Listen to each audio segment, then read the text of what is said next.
Lissage stéréo, oui. D'accord. C'est bon.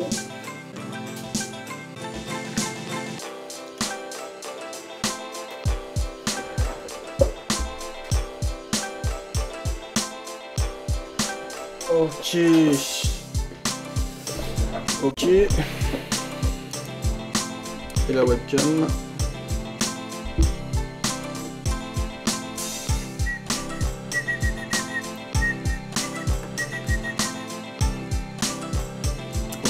Alors attends.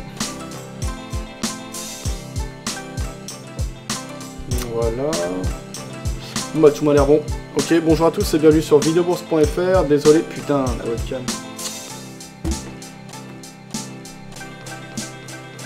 Oh là là, putain, saoul. Bon.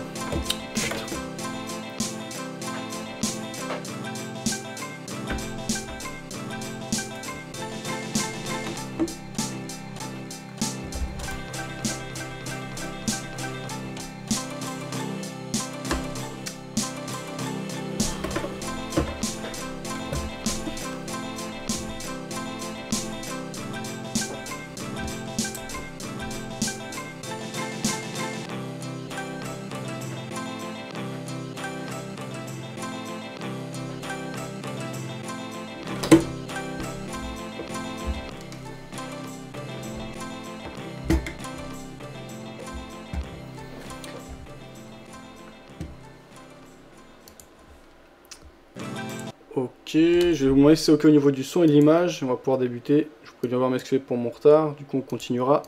5 minutes de plus. Donc tout à l'heure, vous avez vu que bien il y a Match qui a animé sa première émission là, émission hebdomadaire que vous retrouverez chaque mardi de 14h à 15h, dédiée aux actions. Je ne sais pas ce que vous en avez pensé, est-ce que vous avez bien aimé. Phil nous confirme que c'était ok au niveau du son. On va pouvoir enchaîner. Alors, qu'est-ce qui se passe actuellement sur les marchés ? Ah bien, sur les marchés, nous avons bien ici le CAC 40 sur lequel on est en position en 4 heures. Comme les jours précédents, alors je vais supprimer certaines choses qui ne me semblent pas intéressantes. Voilà. Donc qu'est-ce qui se passe? Pas grand chose, ça a été une journée assez calme sur le CAC. On a perdu un peu par rapport à hier, et on revient quasiment sur le même niveau que vendredi. Donc là en termes de volatilité on baisse, il n'y a pas tellement de mouvement. On est toujours au sein d'une impulsion baissière moyen-court terme, donc on observe depuis quelques semaines, au sein d'une dynamique de fond long terme haussière. Alors, il y en a déjà beaucoup parlé, donc je ne sais pas si ça va être utile de beaucoup en reparler, mais simplement je reviens dessus parce que c'est le produit sur lequel je suis en position. Donc bien, moi j'ai un biais baissier comme je vous l'avais dit, je pense qu'on peut avoir un retour vers les 3006 qui était une zone qu'on avait retestée à de nombreuses reprises. Pour cela, j'ai plusieurs convictions. Déjà des convictions fondamentales, pour moi on est monté fort et vite, notamment par rapport au plan de relance aux États-Unis. On a annoncé qu'il allait être ralenti d'ici 2014, voire arrêté. Donc du coup on a eu un petit vent de panique, mais petit, enfin on a quand même perdu 11% sur le CAC en un mois, mais ça faisait suite à une très grosse phase de hausse. Cependant ça a commencé à faire un appel d'air, depuis on a bien corrigé, donc on voit ici sur le graphe, ici sur le CAC 40, on a retracé plus de 38,2%, on s'est approché 50%. Là on reprend très légèrement le chemin de la baisse. Voilà, moi je pense quand même que cette hausse elle s'est fait un peu avec du dopage. Donc on peut avoir même si c'est une petite bulle, à une petite échelle, un système de bulles qui s'est mis en place. Le fait qu'on ait eu une grosse dégringolade, pour moi c'est un premier appel d'air intéressant. J'ai attendu qu'on ait une phase de correction significative pour rentrer sur phase de repli dans le sens de l'impulsion. Et je pense qu'on peut aller retester au moins les précédents plus bas. Donc un retour vers les 3006 me semble tout à fait possible. C'est le scénario que je joue. Donc ça se passe bien effectivement, si je vois qu'on commence à tergiverser vers 3006, je prendrai mon bénéfice. Si on y arrive fort et qu'on continue, je laisserai courir. Et je suivrai l'impulsion comme on l'a fait sur l'or. Si ça se passe mal, je coupe en plusieurs fois. Donc j'ai déjà coupé un tiers puisque j'avais un premier tiers que je sortais assez rapidement. On a pris une perte de 19 €, qui faisait suite à un gain réalisé de 505 € sur l'or. Donc 19 € de perte sur le CAC. Et le prochain stop loss serait en cas de cassure des 61% de retracement de la dynamique baissière qu'on avait observé précédemment. Donc là, le scénario ne bouge pas des masses, je continue à jouer ce biais baissier, on va voir ce que ça donne. Alors on va commencer par aller voir ce qui se disait au sein des différentes salles de marché et ce qui s'est passé ce jour. Alors avant ça, je vais juste vous laisser 2 petites secondes, je reviens dans quelques instants.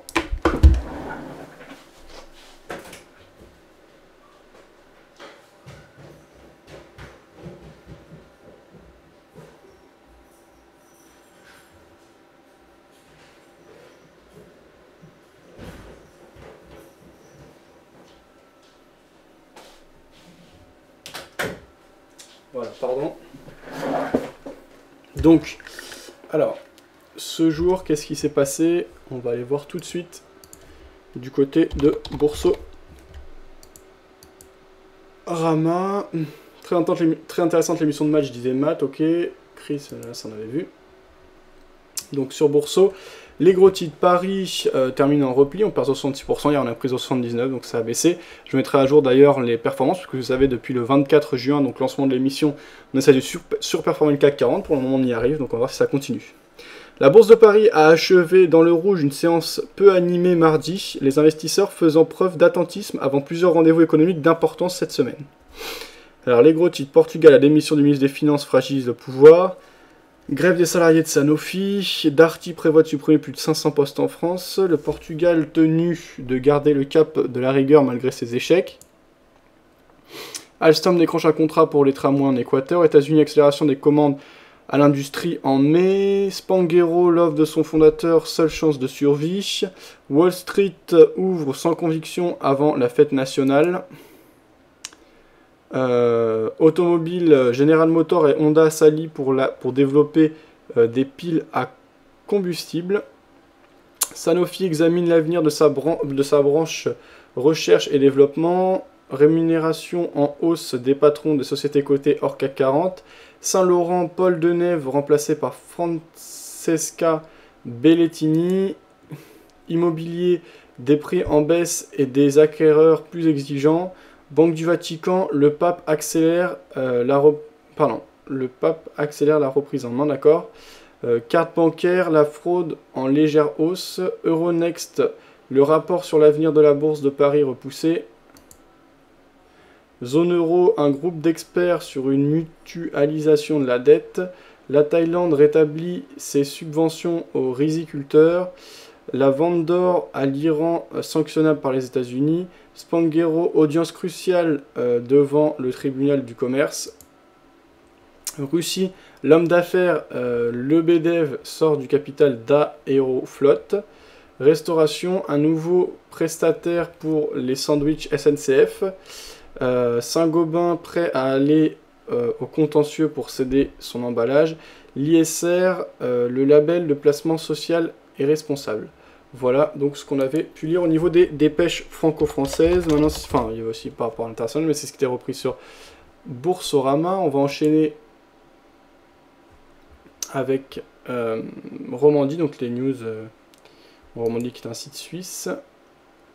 On va se concentrer sur l'écran. Alors, ok. Ça, on avait vu. Papa, bourse, Paris clôture en hausse, ok. On va aller lire ce qui se disait. Donc la bourse de Paris a achevé dans le rouge, une séance peu animée mardi, les investisseurs faisant preuve d'attentisme avant plusieurs rendez-vous économiques d'importance en fin de semaine. L'indice CAC 40 a perdu 24,91 points à 3742,57 points dans un volume d'échange faible de 2,2 milliards d'euros. La veille, il avait gagné 76%. Après avoir démarré en légère hausse, le marché parisien a rapidement perdu du terrain sans parvenir à se reprendre alors que la bourse de New York progressait après une ouverture en demi-teinte. En l'absence de rendez-vous significatif mardi, le marché reste un peu suspendu à l'échéance de jeudi, à savoir la réunion mensuelle de la Banque Centrale Européenne, BCE, estime Guillaume Garabédian, conseiller de gestion de Mescart Gestion Privée. Par ailleurs, les marchés américains seront fermés jeudi pour cause de fête nationale, après une séance écourtée mercredi. Autant d'éléments qui feront que le marché avance à pas de loup, poursuit M. Garabédian. L'indice de la Bourse de Paris évoluant autour des 3750 points depuis plusieurs séances, ce qui risque de continuer jusqu'à jeudi, estime-t-il. Les investisseurs ont aussi en ligne de mire la publication vendredi du rapport sur l'emploi américain. Il sera particulièrement scruté puisque la Banque centrale américaine a prévenu que si le chômage poursuivait sa décrue, elle pourrait réduire d'ici la fin de l'année ses injections de liquidités très appréciées des marchés. Concernant les valeurs, Danone a souffert, Saint-Gobain a limité les pertes. Bon bref, après, ça concerne les actions, et les actions c'est Madge, les actions spécifiques. Bon, ça peut être intéressant, je dis ça comme ça pour faire une petite parenthèse, mais là on va pas s'y intéresser davantage.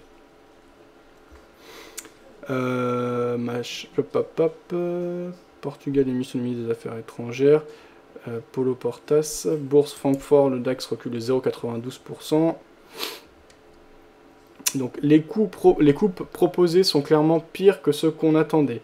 Même s'il y a de bonnes chances que la décision finale soit moins dure, cela va avoir un impact négatif sur les estimations faites sur FMC pour 2014 dans les semaines à venir, a expliqué Sven Kurten, analyste chez DZ Bank. Donc là c'est un rapport avec...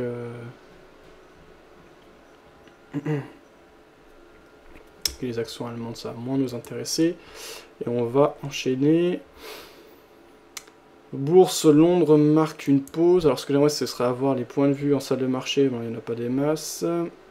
Dopé par des indicateurs encourageants en zone euro et aux États-Unis, le marché a repris son souffle mardi avant les réunions de la BCE et de la Banque d'Angleterre jeudi et surtout avant le rendez-vous majeur de la semaine, le rapport mensuel sur l'emploi américain vendredi.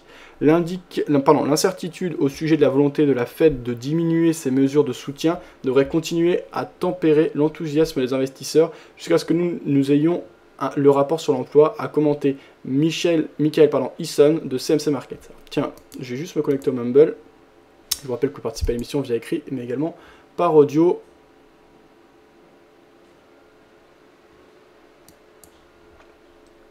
Alors Phil qui disait, démission totalement inattendue de M. Portas qui intervient après celle tout aussi surprenante la veille du ministre des Finances Victor Gaspard.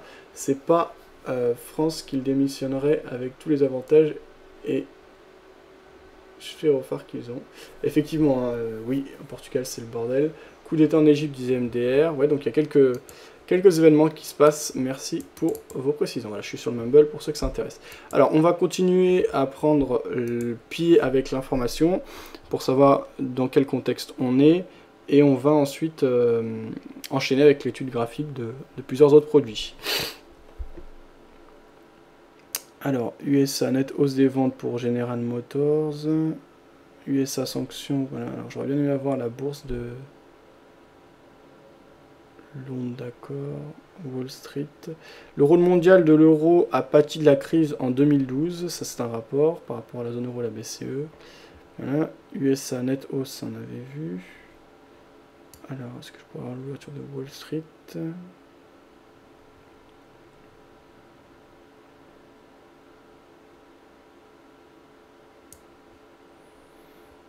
Bourse Wall Street, ok. Et donc ce qu'ils disaient par rapport à Wall Street. Donc Wall Street évoluait en légère hausse mardi matin, donc aux États-Unis, donc l'après-midi pour nous, encouragé par un bon chiffre sur le secteur industriel américain dans un marché qui restait calme à 2 jours de la fête nationale américaine. Ok, ça on avait vu. La bourse de New York avait achevé en légère hausse lundi une séance peu animée, soutenue au premier jour du trimestre par de bons indicateurs aux États-Unis et dans le monde. Le Dow Jones avait gagné 0,44%. Peu d'étincelles sont à prévoir aujourd'hui sur la place financière new-yorkaise, alors que les investisseurs américains s'apprêtent à célébrer jeudi la fête nationale qui donnera lieu à une séance écourtée mercredi, a estimé Patrick O'Hare de Briefing.com. Le marché a toutefois reçu un petit coup de pouce après l'ouverture des échanges, avec l'annonce d'une accélération des commandes reçues par les industries manufacturières américaines en mai, comme le prévoyaient les analystes.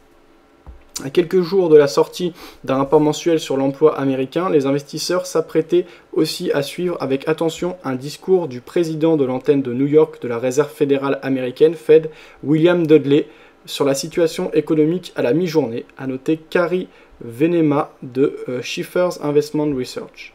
La Banque centrale américaine a en effet averti qu'elle pourrait retirer progressivement ses mesures de soutien exceptionnelles à l'économie si la décrue du chômage se poursuivait. Avide de signaux sur la vigueur de la consommation dans le pays, les opérateurs jetaient un œil sur les ventes de voitures en juin des grands constructeurs automobiles sur le marché américain. Voilà, donc ça on avait vu. Le numéro 2 du marché automobile, ça on avait vu dans le secteur. Ok. Voilà donc le contexte fondamental dans lequel on est. Donc un marché assez attentiste ce jour, avec de grosses échéances en fin de semaine et un rapport sur l'emploi qui est très attendu pour essayer d'anticiper ce qui se passera avec, du côté de la politique monétaire américaine. Voilà, donc là sur notre CAC, pas grand chose, on en a déjà parlé. Je continue à jouer mon biais baissier, un retour dans la zone de support des 3600. Voilà. Alors on va enchaîner avec l'or, qu'on avait pas mal tradé, enfin qu'on avait tradé ces derniers temps, ça s'était très bien passé. Qu'est-ce qui se passe sur l'or actuellement? On est toujours sur une dynamique de fond très clairement baissière à long terme sur l'or, avec la résistance oblique baissière tracée en bleu sur mon graphique. On voit très bien des plus hauts de plus en plus bas. On voit également des plus bas de plus en plus bas. Alors si on s'approche, qu'est-ce que l'on peut dire? Bien là, on a eu une impulsion baissière. On a profité d'une partie de cette dernière, parce qu'on est pris position ici sur la flèche rouge et coupé sur la flèche bleue.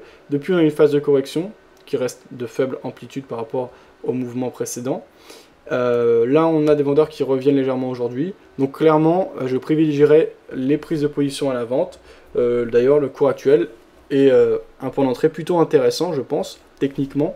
Effectivement, il s'agit d'une petite phase de correction, donc plutôt sur repli, dans le sens d'une dynamique de fond qui est très clairement baissière. Enfin, la correction se fait à contresens, mais si on rentrait à la vente maintenant, ça se ferait dans le sens de cette dynamique de fond très clairement baissière. Tout simplement. C'est-à-dire que si on était sur une place de marché, ça voudrait dire que eh bien, il y a quelques jours, tout le monde voulait un même produit, donc tout le monde était sur le même stand. Ensuite, du coup, vu que tout le monde voulait la même chose, le prix a trop monté.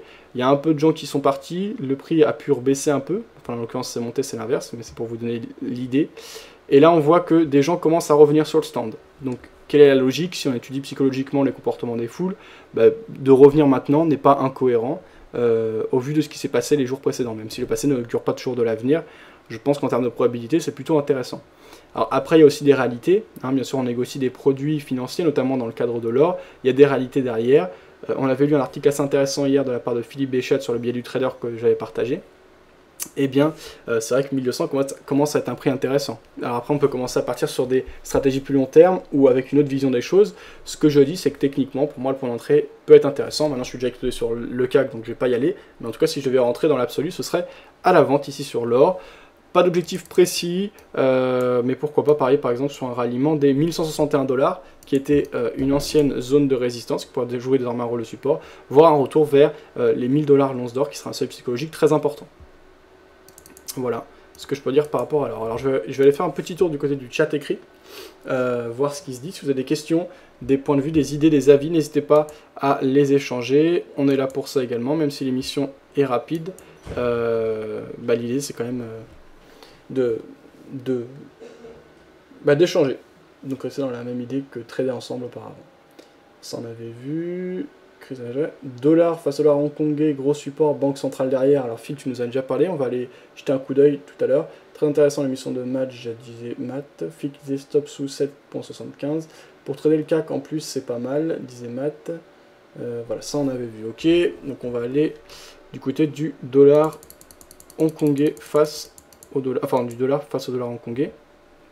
Alors, on en avait parlé l'autre jour, j'avais dit que acheter était plutôt cohérent. Là, on a des vendeurs qui continuent à mettre la pression. Donc, ça reste plutôt cohérent d'acheter tant qu'on est au-dessus de ce support. C'était Phil qui disait, voilà, ce support des 7,46 est très important. Il a été protégé depuis 30 ans par la banque de Hong Kong. Donc, il y a très peu de chances qu'on le casse. Si on le casse, ça peut aller vite. Il doit y avoir beaucoup de stops en dessous. Mais c'est quand même un seuil qui a été protégé depuis plus de 30 ans par une banque centrale. Donc, c'est vraiment rentré dans le sens d'une banque centrale. Alors ceci dit, après, donc ça c'est la logique qui est plutôt intéressante. Comment le jouer?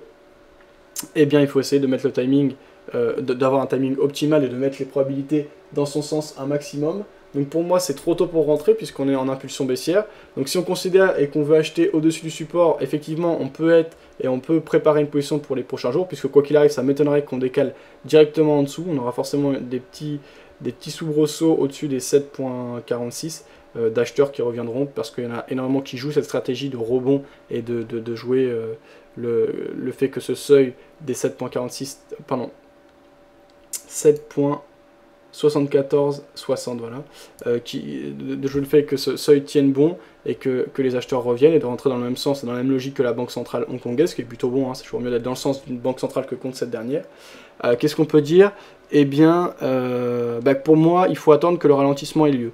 Ici, on voit qu'on est en phase d'impulsion baissière. On est sur 1, 2, 3, 4, 5, 6, 7 séances consécutives de baisse, plus ou moins importantes. Mais tout de même, rentrer maintenant, c'est s'exposer et se mettre contre la tendance. Je préfère attendre que ce mouvement se calme, qu'on ait un léger retour ou un retour de la part des acheteurs pour rentrer une fois que le mouvement s'est calmé et non pas contre la dynamique en cours. Donc effectivement c'est un seuil intéressant, mais le contexte pour moi c'est trop tôt pour acheter, donc je surveillerai et pourquoi pas prendre position. Alors après il faut faire attention parce que c'est quand même un produit avec un spread important, Si on se met en journalier, on voit ici, voilà, c'est pas du petit spread, donc c'est vraiment pour jouer sur du moyen terme. Après, on peut trouver peut-être chez Wanda des spreads plus réduits, mais ici j'ai donc 7.7541 en bid, en ask, pardon, et en bid j'ai 7.7536. Donc ça fait, c'est pas énorme, ça fait 5 points, mais tout de même. Voilà, donc après, qu'est-ce qu'on peut jouer comme objectif? Je sais pas, Phil, toi, qu'est-ce que tu as? Moi, je pense qu'on pourrait rallier le point médian qui est vers 7.80, pardon, 7.78. Après, les plus gourmands pourront aller chercher carrément la zone haute, donc les 7.80. Voilà, donc effectivement, c'est à jouer avec un stop serré, on sait ce qu'on risque exactement. On a des bonnes probabilités de profit. Après, il faut savoir comment rentrer, mais ça peut être intéressant, effectivement. 20 ans sous 7.75, disait Phil. Alors, j'ai que 30 pips de stop fab, un pattern bull, 7.7530, point acheteur, stop sous plus bas historique. Le timing est top, disait Phil. Ok, après moi Phil, simplement ce que je dis c'est que pour le moment, on s'expose contre l'impulsion en cours. Donc j'attendrai juste que cette impulsion se calme pour corriger. Alors toi tu dis 500 points d'objectif. 500 points. Effectivement, ouais, 7.80. Par contre, tu dis 30 points de stop loss. Alors, tu as fait ton entrée à 7.75. Tu es rentré très bas parce que bah, aujourd'hui, on les a pas atteints les 7.75. Tu es rentré quand exactement? Ok. Tube de l'été, swing de l'été, disait Phil. Ok. En tout cas, on garde ça en tête. Effectivement, il y avait Adrien Raymond qui en parlait il n'y a pas si longtemps à mon micro lors d'un des précédents événements. Voilà. Alors, il y avait Dollar Yen qui avait bien monté, tu l'avais dit tout à l'heure, donc on va le regarder. Alors Dollar Yen, ben moi je ne change pas mon fusil d'épaule. J'avais annoncé au départ que j'étais plutôt vendeur dans ce contexte pour jouer en putback. J'ai juste dit, hein, j'ai pas pris de position, mais j'assume ce que je dis. Derrière, on a eu des acheteurs qui sont bien revenus. Comme j'ai dit, moi je continue à jouer un biais baissier, pas maintenant. Hein, quand on a des vendeurs qui tentent de reprendre en main le marché, tant qu'on est sous les précédents plus hauts. On a eu un premier appel d'air, on a eu une très grosse évaluation du yen, je pense pas que ça dure indéfiniment. Donc si on a des vendeurs qui reviennent franchement, j'hésiterai pas à prendre position à la vente sur le dollar yen parce que ça peut vite bouger et être assez intéressant. On a eu un mouvement très fort, il peut y avoir de la spéculation, je pense qu'on est très haut. Si on marque un plus haut plus bas que le précédent, ça veut dire qu'on a une certaine faiblesse, donc je n'hésiterai pas à vendre, que ce soit techniquement ou psychologiquement. Après fondamentalement c'est l'heure de se repérer, mais voilà, il semble que la Banque centrale, elle a fait ce qu'elle avait à faire, sa politique va continuer encore un moment, mais il y a eu beaucoup d'anticipation, etc. Donc voilà, simplement, pour être cohérent, sans m'entêter, je jouerai le scénario suivant. S'il y en a des vendeurs qui reviennent et qu'on a une bonne amorce de baisse, je prends une position à la vente, et je me protégerai sous les précédents plus hauts. En revanche, si on casse les précédents plus hauts, je partirai dans une optique plutôt de hausse pour me mettre dans le sens de la politique monétaire japonaise. Encore une fois, ça ne sert à rien de se mettre contre une banque centrale. Alors là, ce que l'on voit, c'est que si on trace un support oblique haussier, eh bien, on revient tester quasiment ce dernier, donc on peut avoir vraiment une configuration de pullback intéressante qui se mettra en place. On verra ce qu'il en est. Voilà. Ah oui, d'accord, 7.75-29, disait Phil. D'accord, donc ça va être une position sur plusieurs mois. Merci pour tes explications. Si vous avez des graphiques, n'hésitez pas à les partager. 18h28, on va aller regarder un peu ce qui se disait à droite à gauche. Margin call. On va aller lire un article du côté du blog margincall.fr. Donc je vais vous mettre le lien vers ce blog de qualité sur le chat écrit. Voilà. Alors, 20 ans de baisse des taux, partie 1. Alors, bah justement, on va lire ce qui se disait par rapport au taux américain, qui est quand même ce qui drive les marchés en ce moment, même si on attend précisément les chiffres du chômage américain. C'est bien derrière la politique monétaire américaine qui est en question et qui fera beaucoup bouger les marchés potentiellement ces prochains temps. Donc là, 20 ans de baisse des taux, partie 1. Vous n'avez pas été sans remarquer que depuis un mois, et cela s'est encore intensifié depuis le FOMC de mi-juin, la question qui occupe tous les esprits est est-ce la fin du cheap money, c'est-à-dire des montants considérables de liquidités à des taux très bas. C'est l'occasion pour moi de vous faire partager 20 ans d'histoire, 20 ans de baisse des taux que j'ai eu le privilège de pouvoir vivre de près comme tant d'autres, mais dans ce feuilleton estival, j'avais envie aussi de vous raconter mes souvenirs, anecdotes, colères, rencontres, tout ce qui fait ou faisait le charme d'une salle de marché et son ambiance très particulière. les premiers pas du geek. Ma première impression quand j'ai poussé pour la première fois la porte de cette salle de marché d'une banque française mi-janvier 1990, c'est d'entrer dans un immense tripot. La loi E20 n'était pas encore passée par là et la proportion de fumeurs était à mon avis largement supérieure à la moyenne de la population française. Et puis à 1,5 € le paquet, c'était donné. Flottait en permanence un nuage bleuté dans lequel les non-fumeurs vivaient un enfer, dont un qui tenait absolument à aérer la salle, même si l'on essayait de lui faire comprendre que par -5 dehors, ce n'était pas franchement une bonne idée. Ce qui m'a frappé ensuite, c'était le bruit. En permanence sortaient des téléphones les prix que les courtiers donnaient sur tous les produits, couverts par les commentaires non-stop en direct du Matif. Et à ce bruit de fond se superposaient les ordres passés à la table de négociation et à intervalles réguliers une poussée de décibels accompagnant la publication d'un chiffre ou d'un événement important. C'est un peu intimidé que j'ai rejoint mon poste pour la première fois, embauché comme stagiaire sur le desk qui traitait les OAT, les titres émis par l'agence France Trésor pour financer l'État pour une durée de 3 mois. J'étais un geek, terme que tout le monde connaît aujourd'hui, mais qui à l'époque désignait les bleus. ZT avait un côté très péjoratif. Terme popularisé par Michael Lewis dans son livre Liar's Poker sur son expérience chez les Salomon Brothers. Mon job était très simple, en apparence.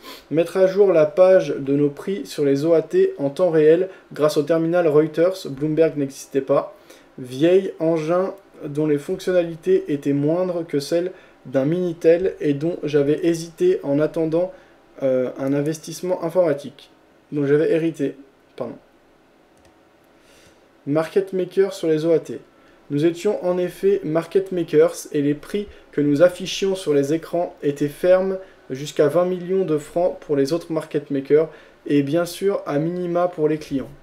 Très concrètement, si je m'endormais alors que le marché décalait à la baisse et que je cotais l'OAT 9,95% 1998, oui, 9,5% de coupons échéance 98, 100,20, 100,28, qu'un concurrent vienne m'en vendre 20 millions à 100,20 et que le meilleur prix de revente que je trouve est 100,15, cela coûtait instantanément 10 000 francs.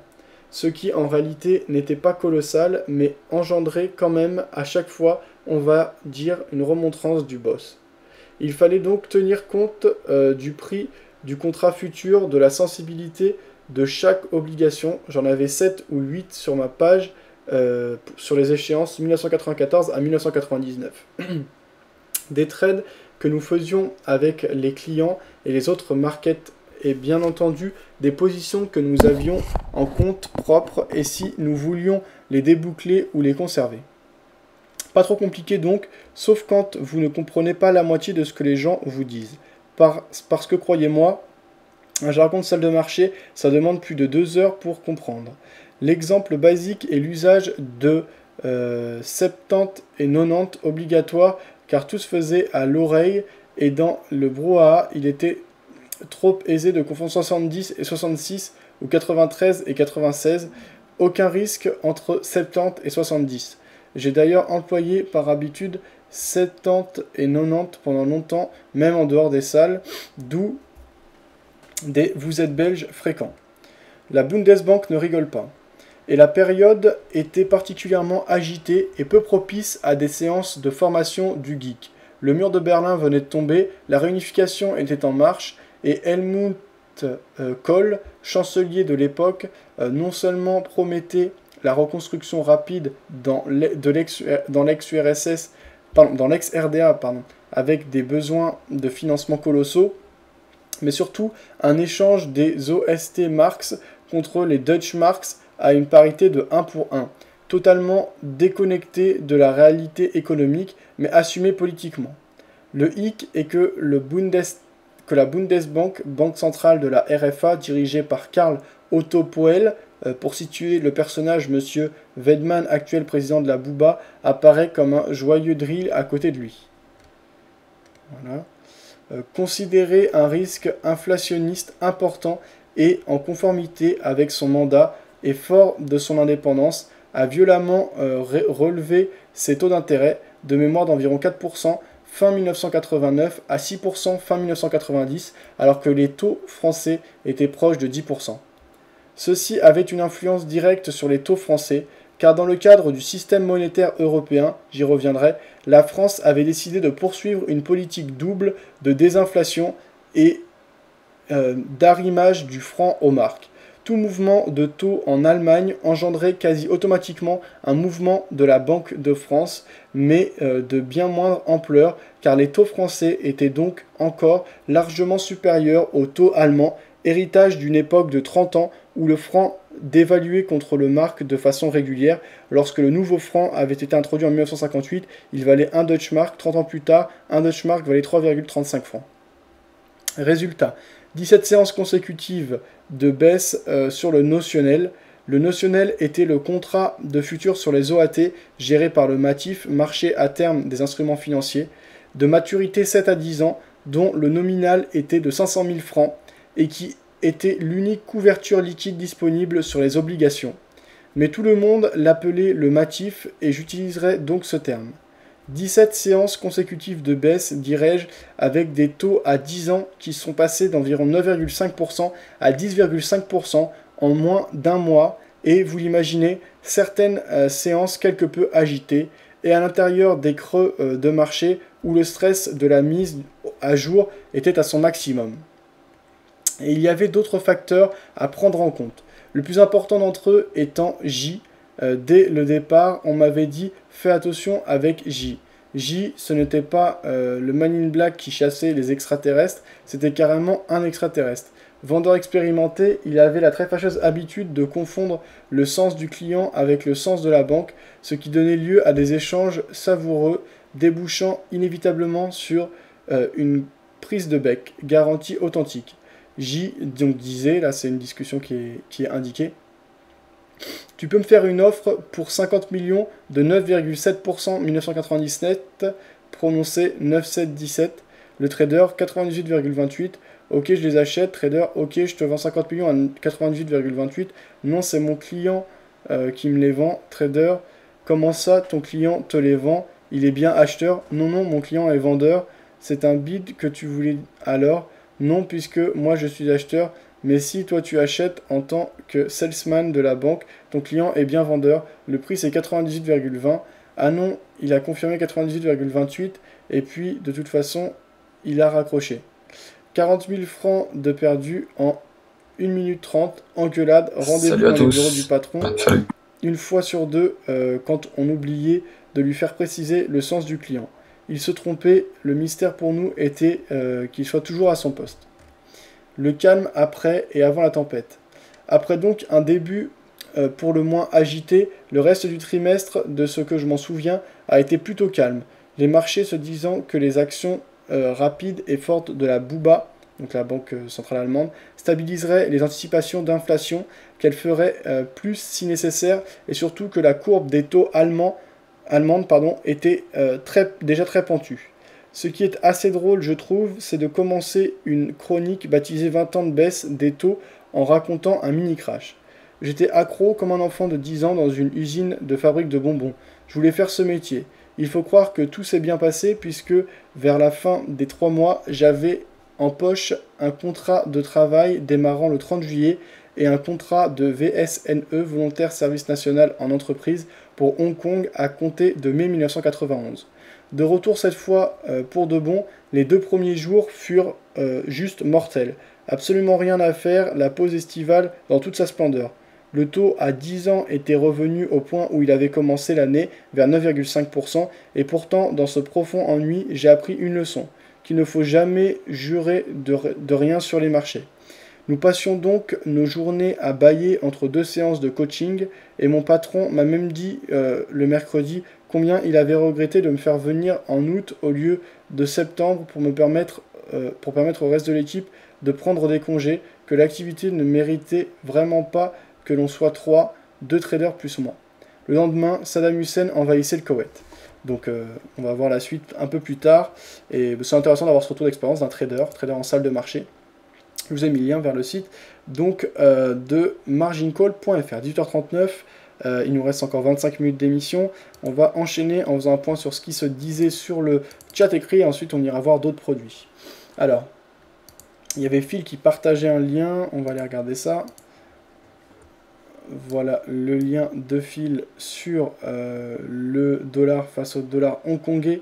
Il s'agit ici d'un graphique en... Quelle unité de temps, Phil, s'il te plaît?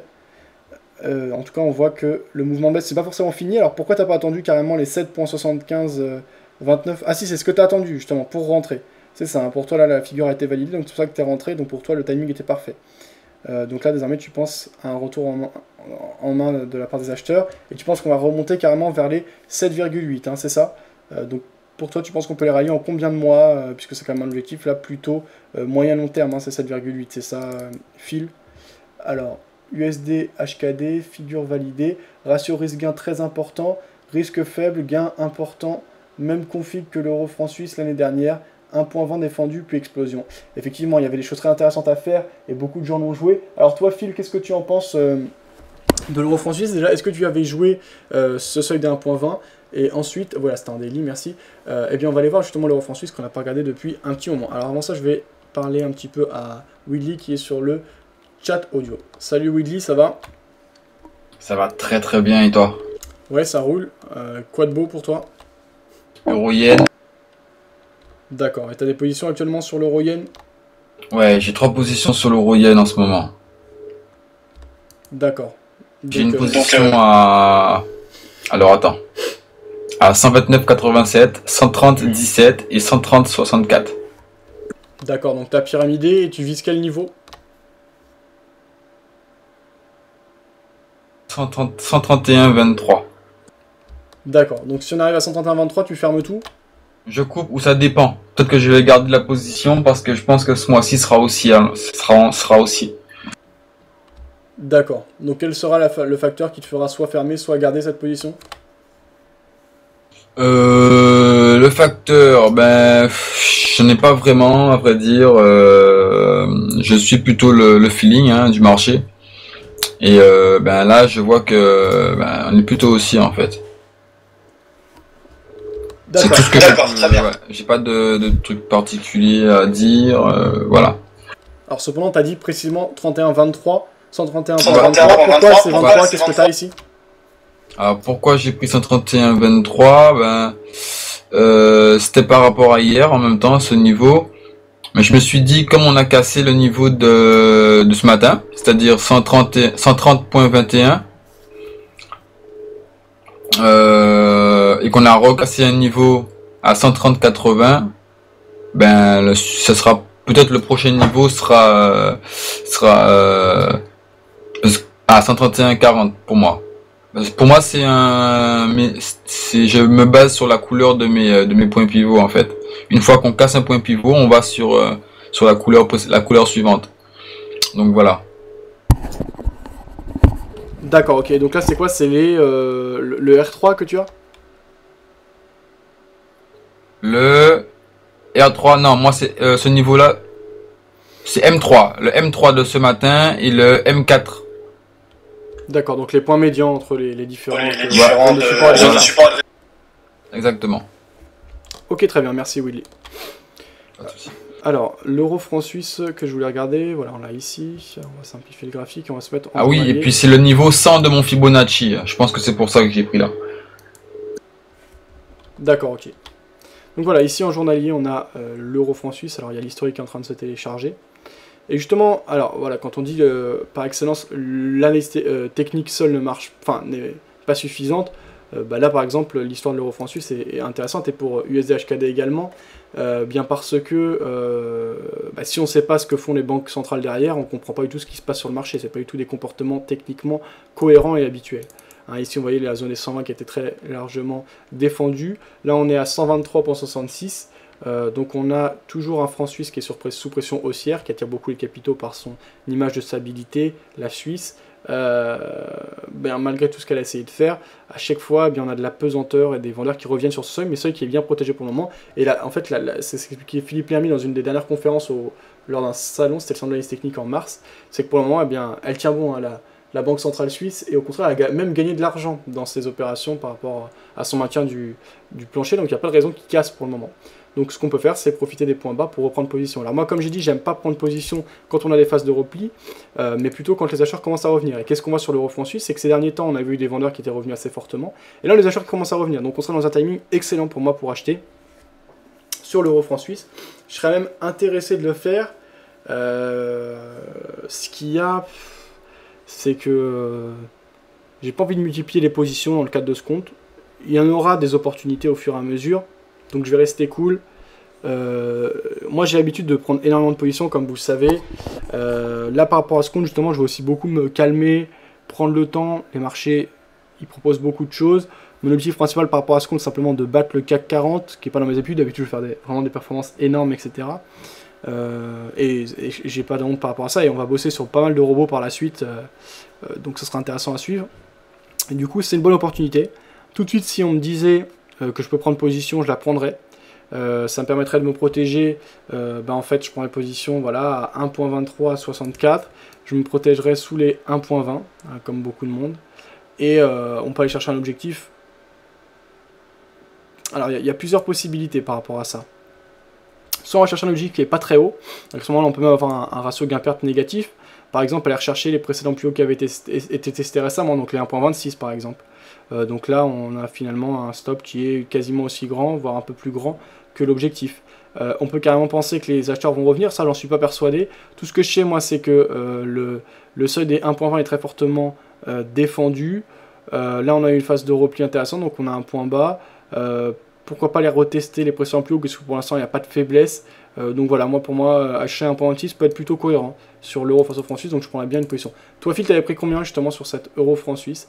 Et là vous voyez, bon, techniquement, je respecte une certaine logique, j'attends que le mouvement de baisse s'essouffle et que les acheteurs commencent à revenir. Maintenant, c'est un contexte qui n'est pas forcément haussier techniquement habituellement. Alors là, je joue par rapport au comportement de la Banque Centrale Suisse. Voilà. Donc alors, ok, le reste on avait vu. Donc voilà, c'est un petit mot par rapport à cette euro franc suisse. Donc là on avait vu le support d'un point 20, donc qui est très largement suivi.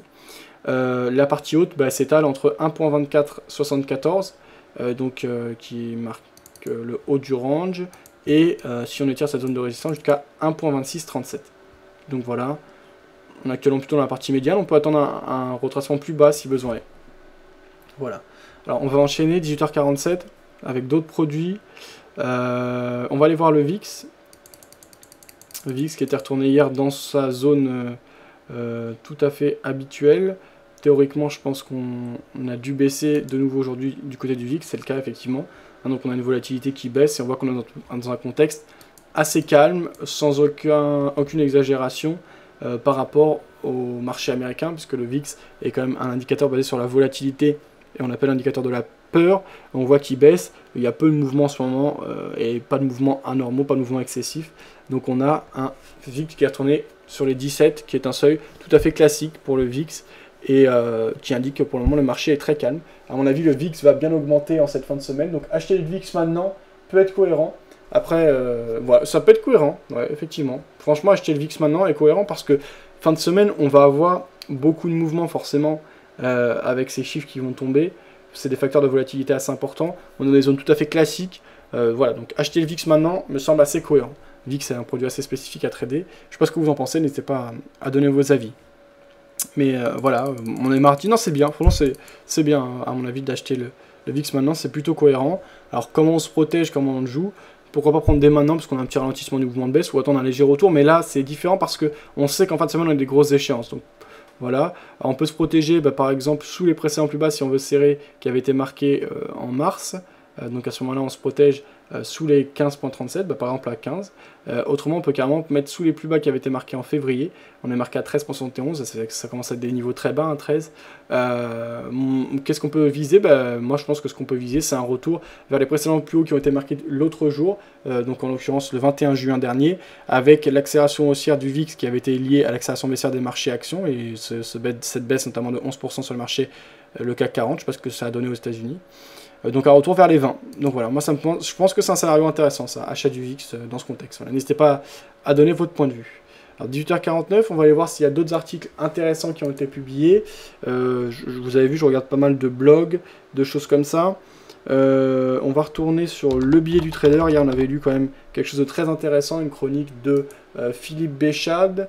Eh bien, on va aller voir s'il y a d'autres articles intéressants à lire. Cyril Jubert, je ne connais pas. Graphique, le crash du Crédit Agricole, ça va moyennement m'intéresser. Gilles Leclerc, que je connais, que j'ai interviewé, analyse dynamique de l'or, comment trader le gold. Ça va m'intéresser. Pourquoi? Parce qu'hier, on a commencé avec un point de vue sur l'or. C'était un point de vue plutôt haussier. Moi-même, j'ai pris un certain profit. C'est ce qui a fait bien progresser le compte sur l'or dernièrement. Là, on a un autre point de vue. Tant mieux. Donc, on va lire. Je vous laisserai des liens vers les vidéos et l'interview que j'ai faite justement de ce trader. Donc, Gilles Leclerc. Ok, on écoute. Une fois n'est pas coutume, je vous propose cette semaine de délaisser les marchés actions pour nous intéresser à un actif qui non seulement déchaîne les passions, mais qui, après avoir été fort malmené ces derniers temps, vient de toucher un support particulièrement intéressant. Il s'agit de l'or. Nous parlerons ici non pas de l'or physique dont Simone Wappler vous recommande régulièrement dans sa stratégie, lingots, pièces, etc. Mais du cours de l'or futur qui est coté au COMEX et que vous pouvez trader via de multiples instruments, CFD, trackers et évidemment futurs. Philippe Béchade vous en a parlé hier, c'est ce qu'on avait lu hier. D'un point de vue plus fondamental, je dirais. Je vais aujourd'hui me pencher sur l'analyse dynamique de l'or et vous donner les niveaux et la manière de trader le mouvement. Graphiquement, un support extrêmement important a été touché vendredi dernier dans la zone des 1200 $. Si l'on prend dans un premier temps un graphique en unité de temps hebdomadaire, ce support que j'ai indiqué par la pastille jaune correspond au report d'amplitude, la flèche orange, sur le graphe ci-dessous. Donc on va aller ouvrir le graphique, voilà ce que ça donne. Donc qu'est-ce qu'on voit? On avait l'accélération finale du mouvement de hausse. Ensuite, une phase de correction avec une zone de résistance vers les 1800.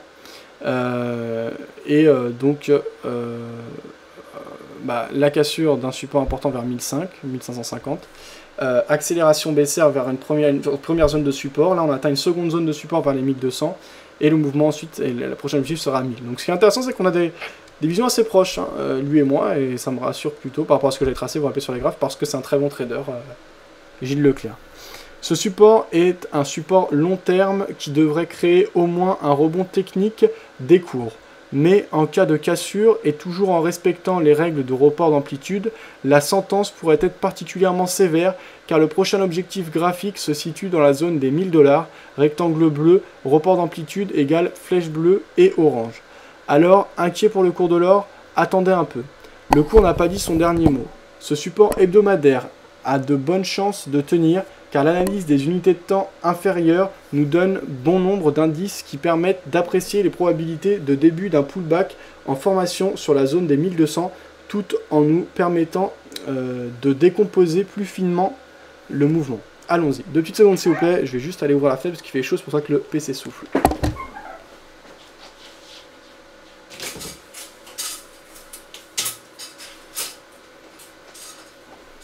Ok. Alors, on va aller regarder le graphique, donc, merde, plus précisément.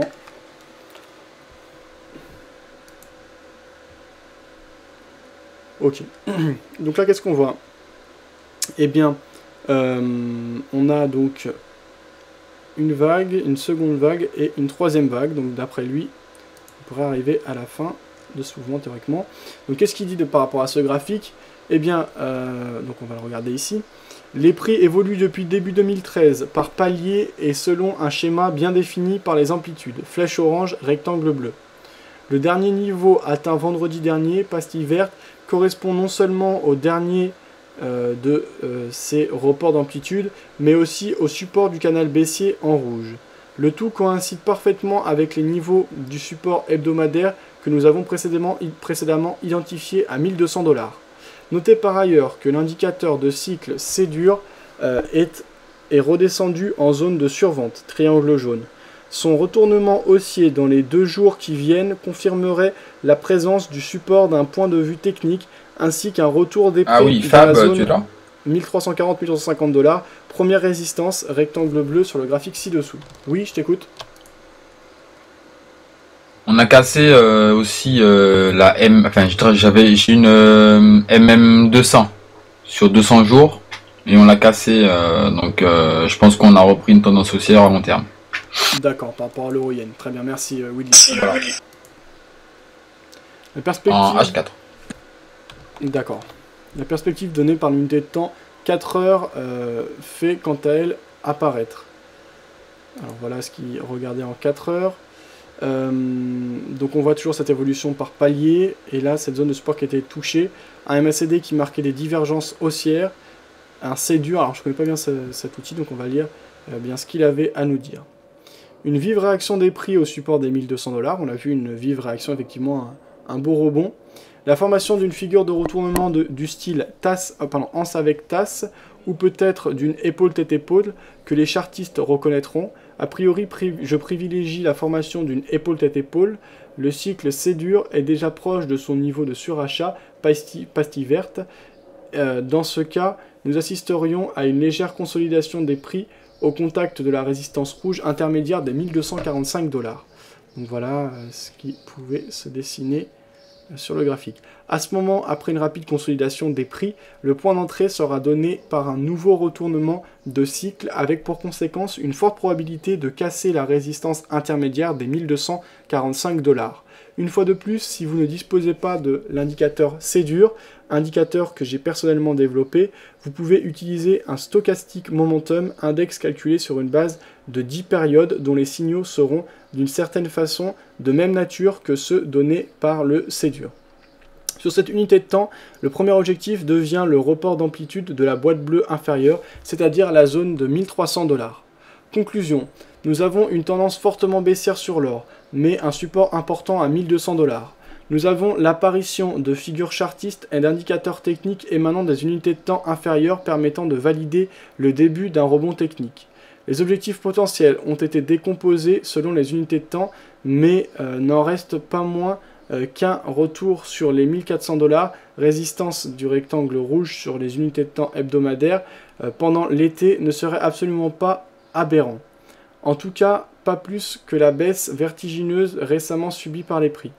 En cas de cassure des 1200 $ à la baisse, attention, nous aurions un retour probable sur le support hebdomadaire, soit la zone des 1100 $.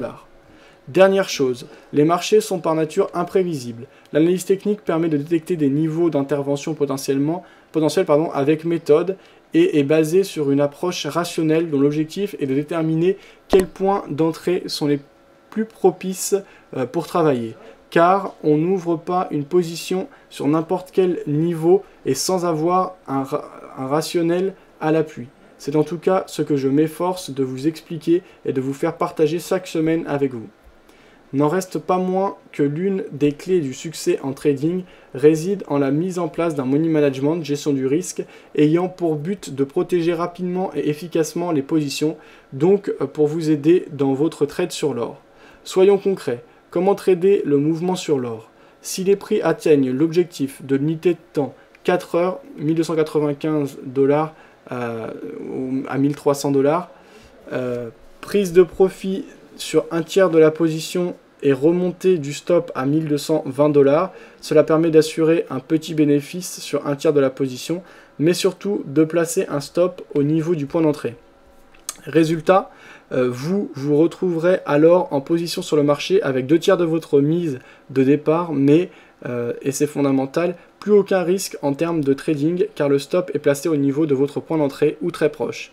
À partir de là, ce n'est que du bonheur, soit les prix continuent de valider l'analyse et les perspectives que je viens de vous donner, et là, il est possible de jouer sereinement un retour des prix sur cette zone des 1400 $ sans aucun stress, soit dans le pire des cas, vous êtes vendu sur votre stop pour les 2 derniers trades et votre position et votre trade est neutre.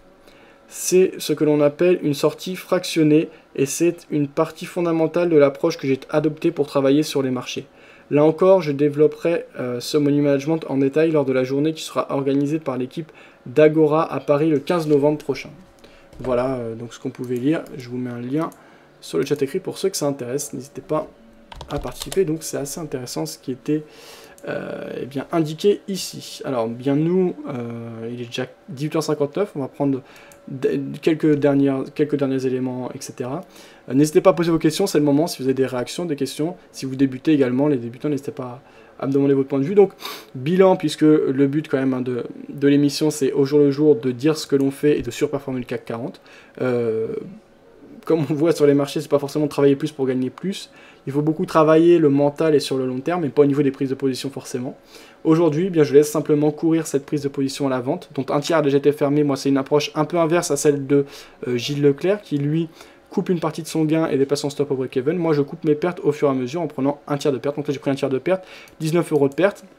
Et par contre, je prends mes profits en une fois. C'est une logique un peu différente. Ça a bien payé pour le moment, on va voir si ça continue, avec un profit sur l'or de 505 € et là une perte de seulement 19 € sur le CAC 40 qui a été prise, et donc 2 tiers de ma position sur 70 centimes d'euros le point, avec une visée de profit de plus de 200 points, pardon, pas de 200, avec une visée en termes de profit de 119 points. Donc si on allait le chercher maintenant, donc les 3006, et qu'on parvenait à sortir sur cette zone, peut-être qu'on ira chercher plus, mais on prend 3006 comme base de référence, ça ferait donc 119 points fois 0,70, soit un profit de 83 €, auquel il faudrait soustraire 19 € de perte, qui ferait 64 € de profit, soit 0,5% de profit par rapport au capital, qui s'élève actuellement à 10 484 €. Donc là, on voit que c'est un trade très calme, très cool. On a déjà fermé un tiers de la position, donc forcément, ça réduit le potentiel. Et bien, on va voir ce que ça donne, on va voir si on va le chercher vite. Là, l'objectif donc des 3006 est aussi loin que notre stop loss éventuel, puisqu'on compte actuellement à 3733. La prochaine sortie d'un tiers de la position se situe à 3885, donc on voit qu'on est à 150 points environ de ce stop loss. L'objectif est à environ 130 points, donc on a un objectif légèrement plus proche. Donc on verra ce que ça donne. C'est un trade qui a des bonnes probabilités et il y a une logique derrière, etc. Donc ça c'est assez important et intéressant. Alors pour conclure, salut Market Bull qui nous a rejoint. Je vous propose d'aller jeter un coup d'œil aux résultats du robot que l'on teste depuis plus de 2 ans et demi, EuroGE Peking, qui ne traite que la nuit. Voilà, qu'on voit ici. On peut faire de l'argent sur les marchés, il faut de la rigueur, de la discipline et une bonne logique derrière, même avec des approches très simples. Ici on voit un robot, donc l'avantage du robot c'est qu'on ne peut pas faire plus rigoureux. Voilà l'évolution de la courbe des profits pour ce robot, qui est disponible gratuitement avec les paramètres que j'utilise, etc. C'est un test qui est fait chez le broker très sérieux Alpari UK, régulé, etc. Donc les cours sont véridiques. C'est à partir d'un compte démo. Depuis le 4 mars 2011, on réalise 106,93%, donc on surperforme énormément de fonds, de choses comme ça, avec un rôle maximal de 33,51%. Toutes les positions sont enregistrées. Voilà, donc c'est très intéressant. C'est une stratégie qui a un petit objectif à un grand stop loss, basé sur une logique qui a peu de volatilité, beaucoup de phases de repli et de rebond sur la paire euro livre sterling la nuit. Donc voilà, des résultats très intéressants. Je vous laisse le lien pour ceux que ça intéresse. Et bien là, les derniers résultats obtenus, on est sur une bonne série. On a 894 trades désormais, donc on a 82% de trades gains pour 18% de trades perdants. Et les derniers trades, on a une très bonne série là, donc pourvu que ça dure. Là, on est sur 4 trades gagnants, on va voir ce que ça donne cette nuit. Voilà, je vous mets le lien pour ceux que ça intéresse. Il y avait Phil qui disait dollar face au dollar hongkongais, rollover positif au fait. Ah oui, d'accord, oui, donc ça renforce encore. Alors de combien, Phil? Parce que même pour le carry trade, ça devient intéressant. Donc là, c'est clair que c'est une position qui peut être très intéressante. Effectivement, quand il s'agit du forex, quand on est dans une optique swing trading, et ça, il faudra que j'y fasse attention parce que, bon, là, mes positions, a priori, durent que quelques jours et pas quelques mois, mais tout de même, si ça commence à durer quelques semaines, c'est important de ne pas avoir un trop gros taux d'intérêt contre soi. Quand on fait du trading en swing sur les marchés forex, on a des taux d'intérêt et la différence des taux d'intérêt entre les différentes zones géographiques ou pays concernés par les devises peut engendrer soit des gains, soit des pertes. Et quand on est dans une optique de trade sur plusieurs semaines à plusieurs mois, c'est important, en tout cas c'est un gros avantage, un peu comme les dividendes sur les marchés actions, d'avoir ce taux d'intérêt dans son sens. Ça permet, déjà ça justifie Ça se justifie en lui-même parce que le fait d'avoir des forts taux d'intérêt attire les capitaux, donc ça peut faire plutôt monter la devise. Et quand même c'est perdant, on regagne un peu d'argent par rapport à ces taux d'intérêt. Et si c'est gagnant, ça amplifie le mouvement. Donc OKF, c'est que positif d'avoir ces taux d'intérêt dans son sens. Après, je crois que ça varie et qu'ils sont plus ou moins crédités selon les brokers, donc il faut avoir des brokers qui nous les créditent bien. Voilà, merci pour ce petit rappel, Phil. Il est déjà 19h04, donc moi si vous n'avez rien à rajouter, je vais quitter et je vais terminer là-dessus. Il reste encore 2 minutes d'émission parce qu'on a pris à 18h06. Profitez-en pour poser vos questions, c'est le moment. Autrement, je vous rappelle, vous pouvez suivre les résultats de ce compte de trading à tout moment. En dessous du cadre de diffusion de l'émission, vous avez également un comparatif par rapport au CAC 40, puisque le nom de l'émission c'est surperformance, le but étant de surperformer le CAC 40. Voilà, pas grand chose. Donc vous voyez qu'actuellement en cours on a une position qui a été prise à 3719 points et on perd 10,50 €. Market Bull qui disait c'est le gold. Non, il s'agit du CAC 40 là que j'ai sous les yeux. L'or on en a parlé tout à l'heure, mais j'ai mis un lien par rapport à l'or sur le chat écrit. Tu as des très bons points de vue exprimés sur le blog et le site Le Biais du Trader, notamment avec le trader Gilles Leclerc qui est plus sur l'analyse technique et le plus fondamental Philippe Béchat que l'on retrouve régulièrement sur BFM. Tu n'utilises pas les Bollinger? Pas spécialement, non. Market Bull, pas beaucoup les utilisent, chacun son point de vue, j'ai rien contre, mais je ne les utilise pas. Moi je vais y aller, Willy, donc bravo pour ta belle journée, et puis j'espère qu'on va aller chercher tes objectifs sur l'euro-yen. Tu laisses courir en tout cas cette nuit ou tu coupes ta position ce soir? Je pense que je vais laisser courir ce coup-ci. Ok, très bien. Bonne soirée à toi, Voilà. à bientôt. Ok, bonne soirée à toi aussi. Salut.